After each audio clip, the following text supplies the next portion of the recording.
Welcome to Creating from the Heart, the Artistry of Living.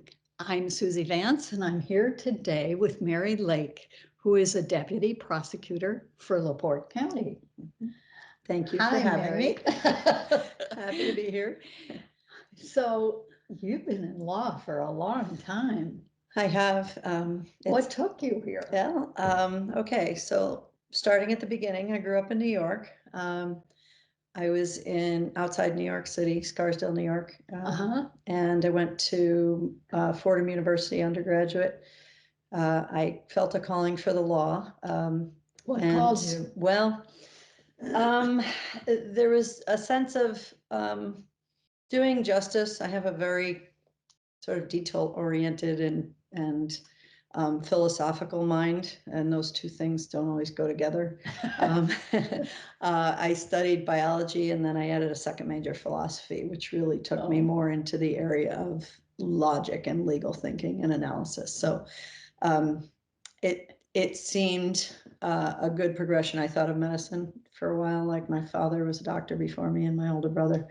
But I also wanted a family, and I thought that law would give me more flexibility and I'd have more choices. So I applied to 9 law schools, and the one that really seemed the best fit was Notre Dame. And when I came out here, I knew I had found a home. People who go to Notre Dame say that when you go on the campus, they say welcome home. So I felt that very strongly. And I had promised my Italian aunt in the Bronx that I would not meet and marry a man and stay in the Midwest. And I clearly broke that promise.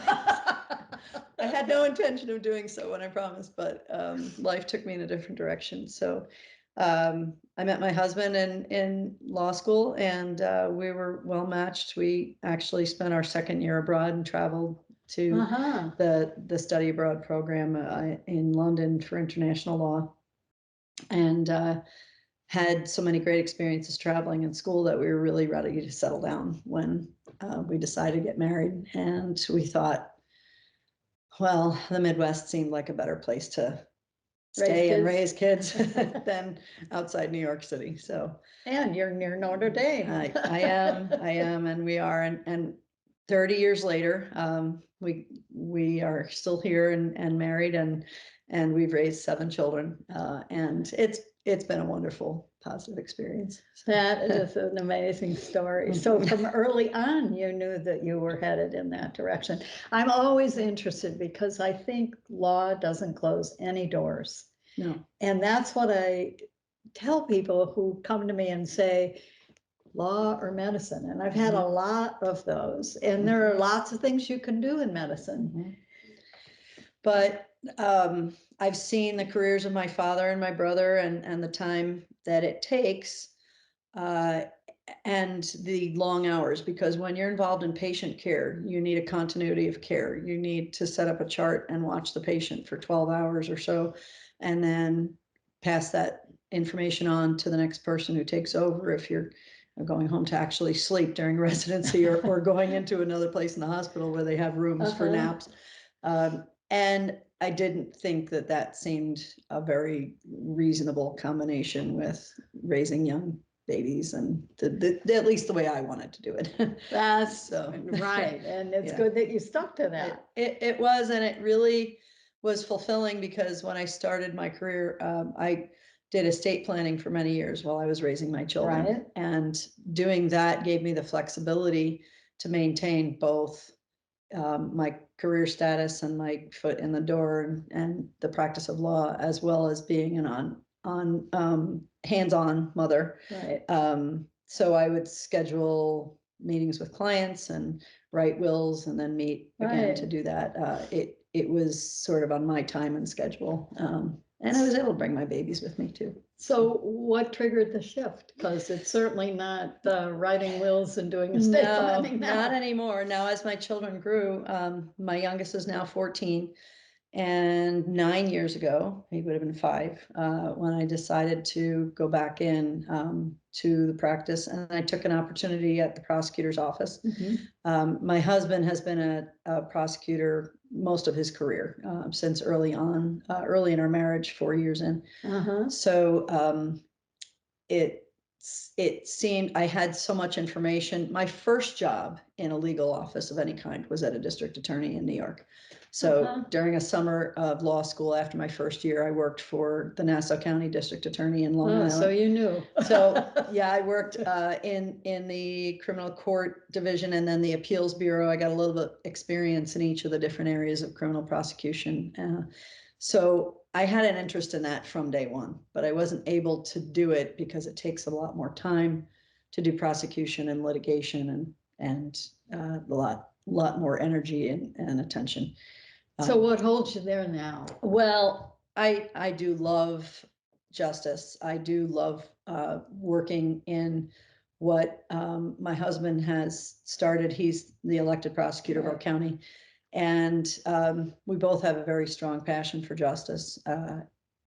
Working in the field that I do, I can cover some of the juvenile law cases, and I Uh-huh. am involved in administration and community outreach. So part of the initiatives we have are diversity, equity, and inclusion, which really analyze all of our juvenile casework to make sure that we are paying attention to whether there are any disparities between white youth, youth of color, and the way cases are handled, the length of time Right. it takes to process. Uh-huh. There's a lot of data there.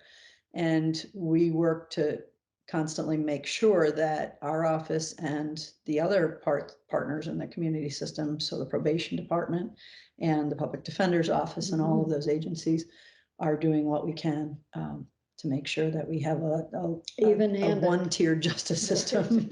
And that's really one of the most important things to me right now in my career. That's great. Yeah.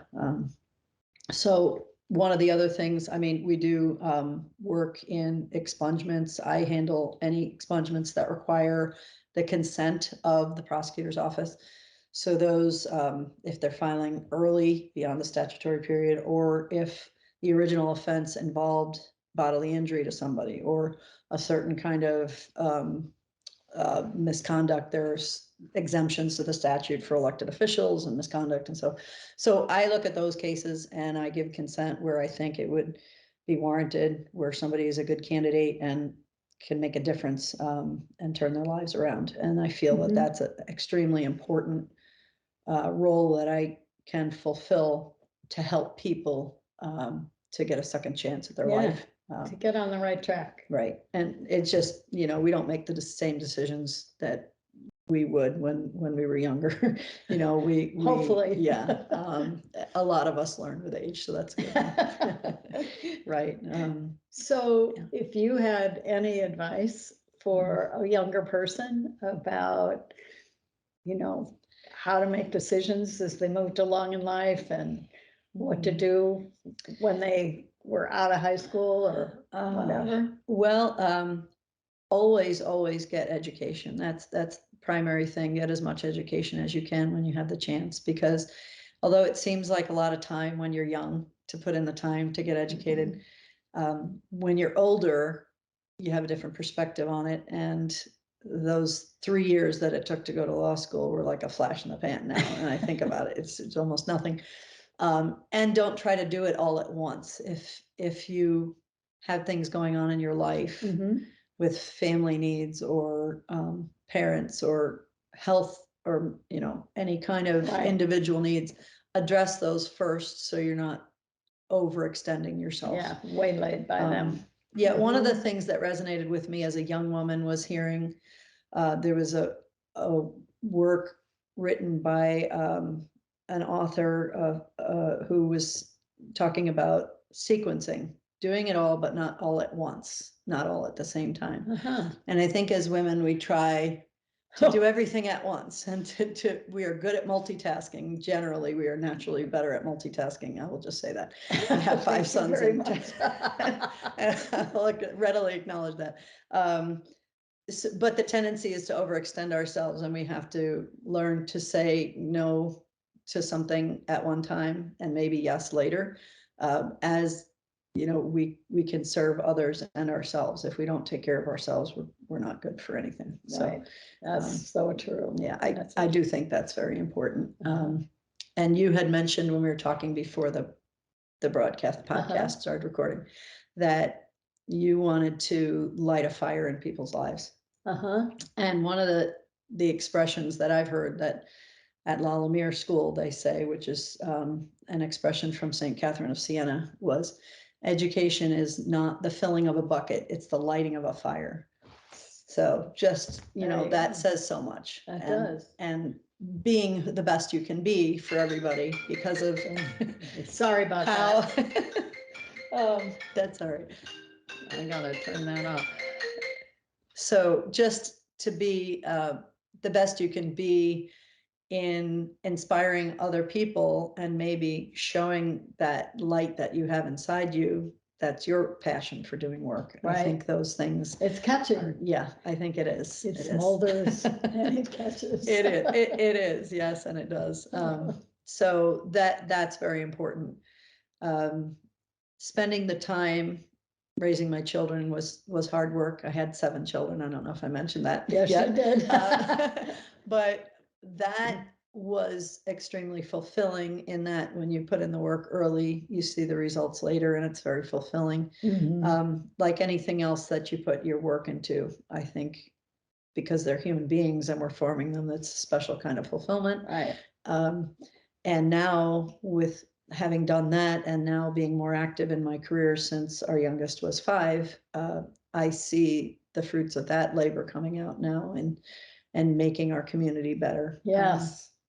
One thing I'm particularly proud of that my husband has spearheaded that I'm working on also is through our sexual assault response team, we try to fulfill the needs of our victims and survivors of sexual assault crimes. And the Dunebrook Center handles children and forensic Right. interviews at that level. But for adult, it's mostly women, victims of those crimes. Usually they're interviewed at a police station or sometimes in a hospital in some Right. place that's not so welcoming or comfortable. Mhm. One of the more progressive initiatives that we've adopted here is to establish a place we call a soft interview room. Uh-huh. It's just a more comfortable home-like atmosphere. And Blue Chip Casino in Michigan City agreed to provide us a room free of charge that can be accessed anytime, day or night, so that when an investigator has somebody who's disclosing some evidence of a crime, they can go into a comfortable environment that's Fabulous. yeah, very nice, neutral colors and know about artwork, that. and yeah, and we were greatly inspired and informed by the experience of a mother of one such victim in a case that took place here in Indiana. And the Project Beloved is her work to remember her daughter and to get justice for similar people. So we're implementing that in our work in LaPorte County, and that's a great thing. We're happy. Well, you're on fire. Well, we're trying. We see the results and people are very gratified, and to hear people come and say, thank you for caring enough, even just to respond to a call or a message Right. on Facebook, or Right. John handles a lot of those calls personally, and people say, wait, who's calling? And he says, he's the prosecutor. They say, oh, I didn't expect you to call me back. But it's a little enough thing. I mean, we're public servants and the work we do is to Right. serve the people. So I think it's very important to have those connections to people. Thank you. Yeah. Thank you. Yeah. So thank you to Mary Lake for being with us today.